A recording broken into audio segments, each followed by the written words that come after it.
Good morning. This is KELOLAND on the go with all you need to know in news and weather as you start your day. A murder case from 2019 now has a plea agreement attached to it.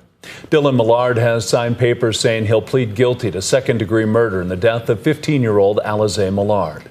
This case is from 2019 when Alize's body was found burned and hanging from a tree in Ghost Hawk Park near Grass Mountain on the Rosebud Indian Reservation.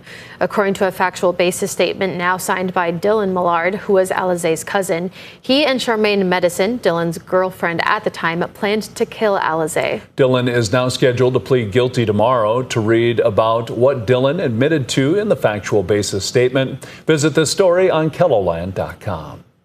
Monday was day 4 of testimony in the triple murder trial for Justin Rackley. Rackley is accused of killing 3 people at a get-together at a Southwest Sioux Falls home last summer. A man and woman survived the incident. Yesterday, jurors heard from the lead detective on the case and a forensic scientist. The detective testified that when police brought Rackley into custody, he had 2 phones on him. One was Rackley's and the other belonged to one of the men who was killed that night. The forensic expert says both Rackley and the male victim's DNA were on the gun found at the scene of the crime. The prosecution argued the victim's DNA could have gotten on the gun when he was trying to wrestle it away. The defense says it made sense that Rackley's DNA was on the weapon because the two were in a fight. Defense attorneys also claim that Rackley had no motive and that everyone involved in the case had been drinking, so no one can reliably recall exactly what happened. There's a new first-of-its-kind community center coming to Sioux Falls. The Chabad Jewish Community Center will be a place for social gatherings, synagogue, and learning. It's the first one in South Dakota. Sioux Falls has a growing population, and so is the Jewish community. And the Chabad Jewish Community Center will better serve the needs of the Jewish community. An exact completion date isn't known yet. The facility is being built on West 85th Street on the southern edge of Sioux Falls, just a few blocks west of Walmart. Well, now let's get a check on today's weather with meteorologist Brian Karstens. Good morning, Brian. Good morning. As we track our weather today, it looks mostly sunny out there and temperatures not bad at all. We'll certainly take it with highs in the upper 70s to lower 80s from Sioux Falls to Aberdeen. Looking at mid 80s today for Pierre. That's reduced from yesterday when it was 94, and Aberdeen, or at Watertown, I should say, at about 76, and a few more 80s there in the southwest. Now, that's a quick look at weather. We'll dive into more details on what's coming, including some thunderstorms and hotter weather. That's all ahead in just a couple of minutes. Thank you, Brian. KELOLAND Sports has launched a brand new show called Sports Zone All Access, and it airs weekdays on KELOLAND Plus. The show is hosted by Ian Sachs, sports director Grant Sweeter, and sports reporter Kelsey Dennehy. Monday through Friday at 3:30, the show goes over the top sports headlines of the day and takes an in-depth look into all the stories. It expands KELOLAND Sports coverage from 4 minutes each night to a whole half hour each day. The vision is overall will be diving into stuff that we've never gone into before, because we have the opportunity now and the platform now to do it. KELOLAND Plus is a free streaming app for Roku, Amazon Fire, and Apple TV. Sports Zone All Access is the 4th original show to launch on the channel. An All Abilities production of Disney's High School Musical opens Friday at the Orpheum Theater in Sioux Falls. The performance from the Premier Playhouse is part of the educational program known as the Penguin Project.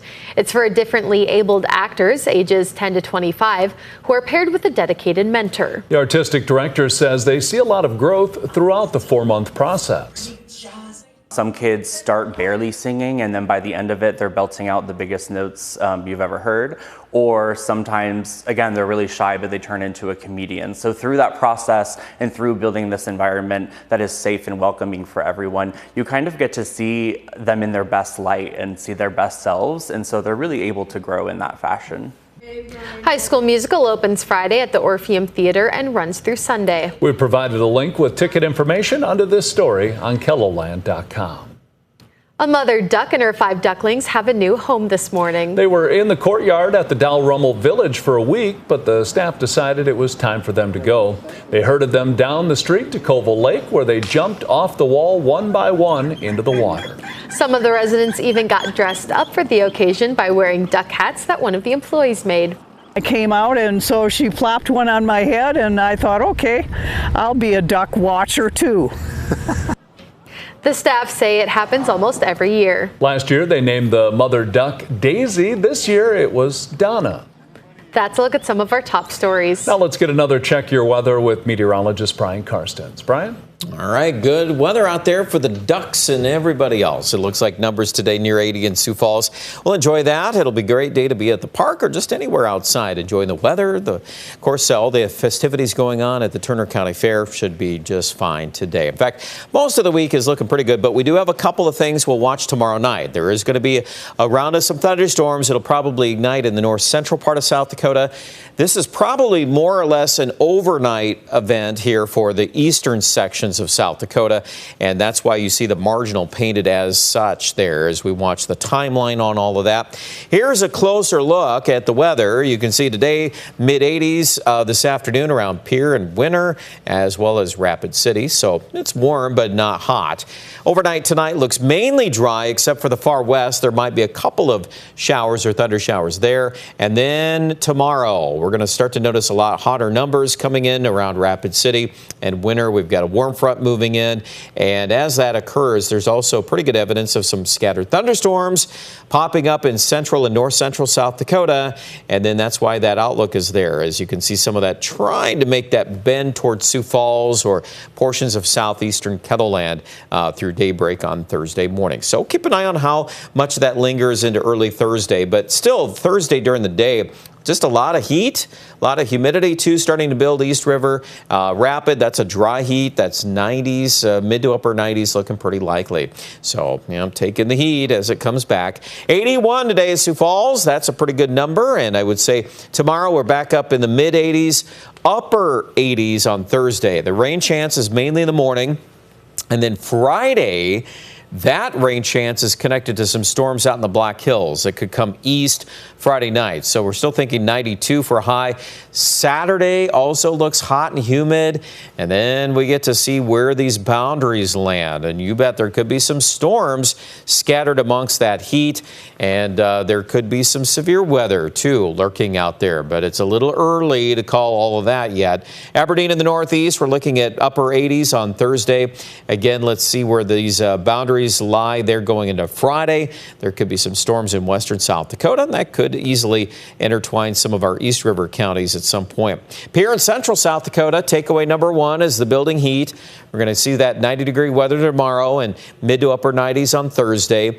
If those thunderstorms can get back in the pattern on Friday in the west, that might help to cool things maybe a little bit. So we're going to count for that and pull those temperatures to about 90. Rapid City, 90-degree weather, too, for Wednesday and Thursday. And then those chances of thunderstorms coming back Friday into the weekend. Check out more details online at kettleland.com.